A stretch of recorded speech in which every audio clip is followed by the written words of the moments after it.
Hello everyone, my name is Jakub Stokalski. I'm the project lead and lead designer of Frostpunk, and today I'm super excited to invite you to show you the newest addition to the world of Frostpunk, the Lost Autumn DLC.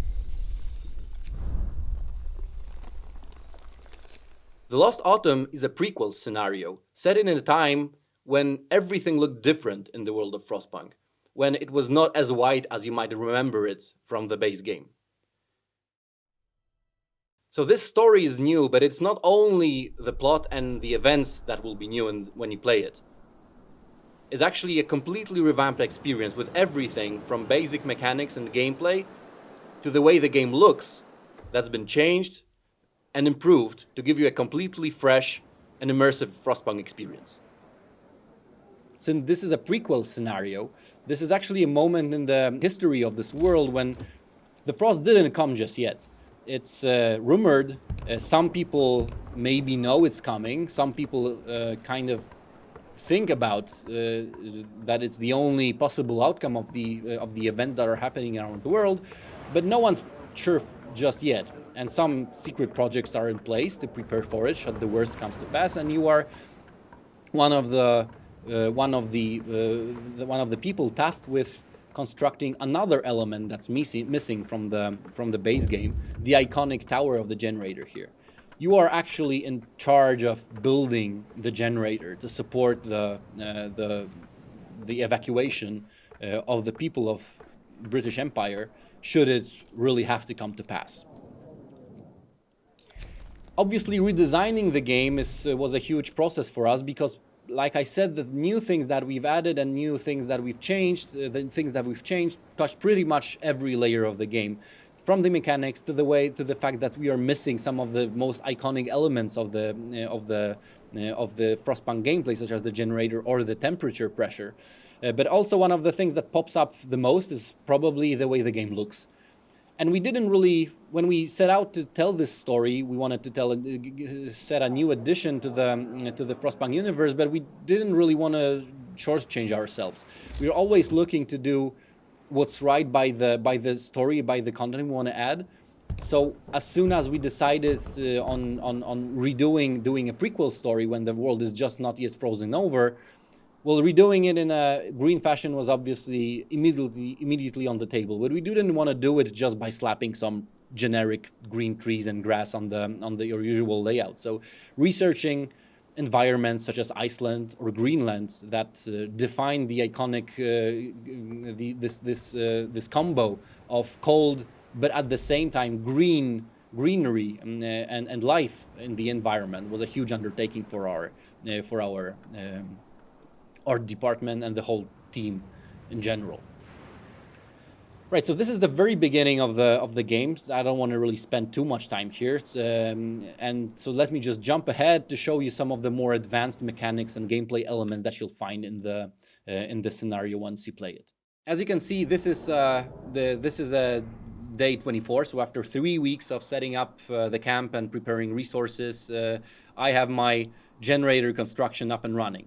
The generator here is still a work in progress. Obviously, it's not done, but there's a lot of happening around it. You know, the camp and the construction site is fully up and running, and there are new buildings and new resources that are brought in to make it all work.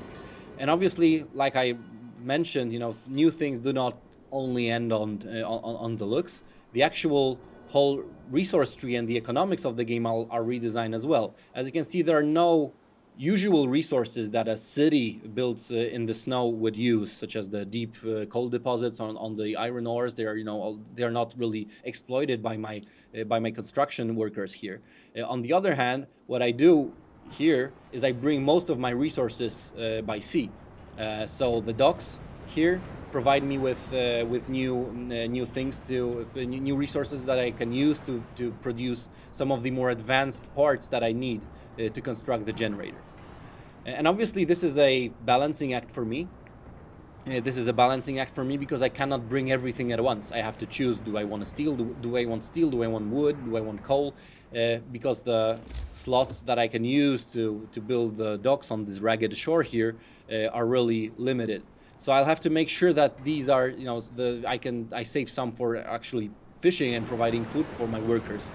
And this balancing act is one of the biggest elements that will test my approach, as my skill as a strategist, as a person who can actually get this hugely demanding job of setting up a lifeboat for humanity, the generator.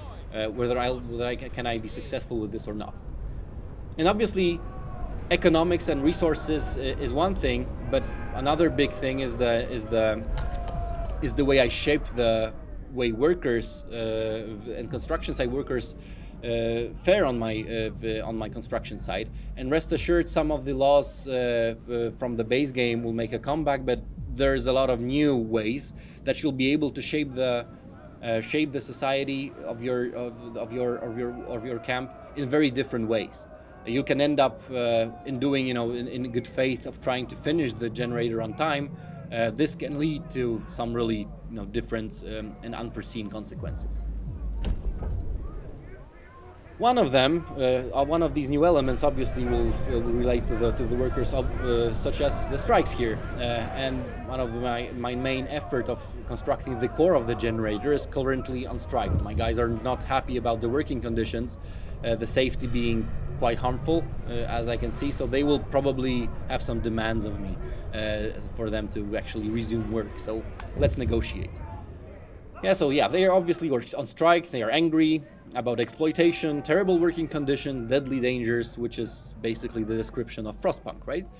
But still, they're not happy about it, and I'll need to do something to make them go back to work. So I could promise them better food. I could promise them a bathhouse, which will improve the comfort of their life on the construction side. Or I could try to appease them with a little, let's not call it a bribe, but maybe a bribe. Let's see if they accept. Well, they reject my offer, those needy SOBs. Let's see. Scraps for your lapdogs, you fat blocksucker. They really like me, obviously.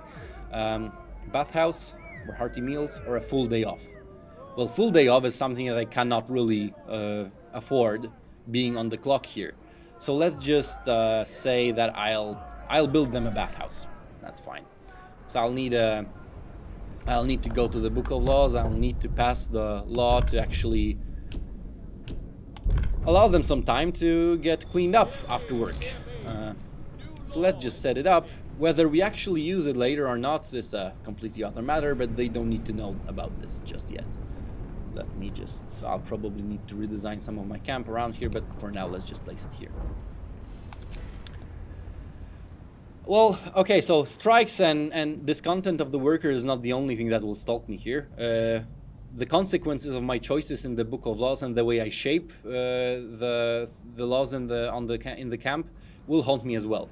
This event here, radical activists, probably mean that I favored one group of my workforce more than the other, and this leads obviously to some consequences. So I could condemn all violence stemming from the divide between working classes. Or I could say that they had it coming and get a motivation boost from my one part of the workforce that is more indoctrinated by my manipulations here. Obviously playing the Machiavelli here. So let's just do this. I obviously need some motivation. I need to keep up the motivation of my people up, otherwise their efficiency will fall, and my whole goal of setting up this generator in time will be impossible to achieve. Right, the bathhouse is ready, so hopefully they'll get off my back for some time at least, and let them rest for the evening. So actually the changes to the mechanics are pretty deep.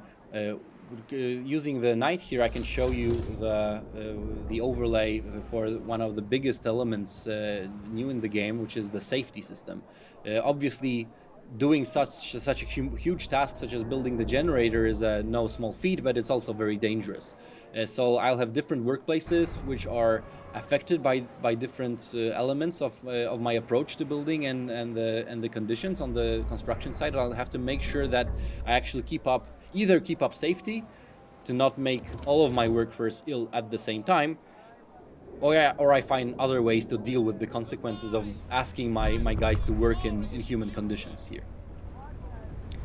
I'll probably need to make up some time, so let me send some other guys here, and I probably need some more heat exchangers and the structural profiles for the next phase of building the generator.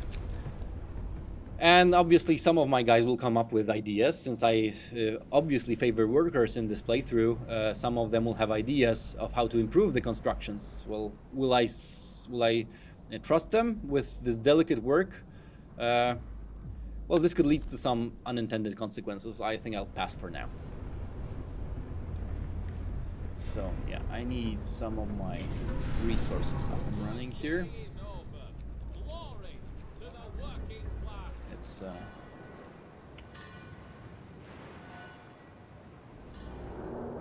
obviously Frostpunk is a game about meeting impossible challenges and persisting in the face of them.